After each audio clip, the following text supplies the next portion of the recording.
So, out of pretty much every single iPhone ever made, there were really only a few set of iPhones that I extremely feel bad for. And more recently, the iPhone 7 and the 7 Plus are some of those iPhones that I just can't stop thinking about. I know I probably shouldn't be thinking about phones like this, but I just feel so bad for these devices. Now, first things first, if some of you have been following the channel for a while, I've actually been using a 7 Plus for many, many years, probably since I think 2018. I used it as my main device, actually 2017. I used it as my main device for a period of time, maybe like 6, 7, 10 months, something like that. And I had a great time with it. The camera quality of this thing, though, with its dual camera setup, I was really, really happy about. Now, I didn't own this specific 7 Plus, I used a couple other ones, and it was a great time.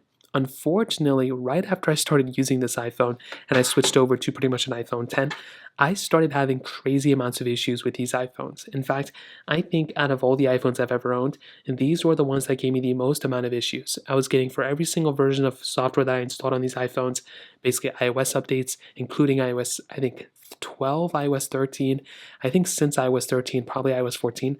And these iPhones were giving me boot loops every single time I went ahead and upgraded to those versions of software. On top of that, I had to pretty much factory data reset every single iPhone 7 and 7 Plus that I owned. And I don't know why that happened. We also had that little audio IC issue as well that kind of, is still going on for these 7s that Apple's fixing.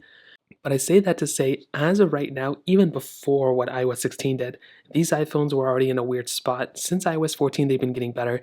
But then what did Apple do? They went ahead and pretty much discontinued or unsupported these iPhones on the latest version of software. Personally, I think this is something that Apple should not have done, and I'm not really too sure why they did this. With the iPhone 7, we even saw some reports that iOS 16 was going to be dropped on the 7, but possibly kept on the 7 Plus.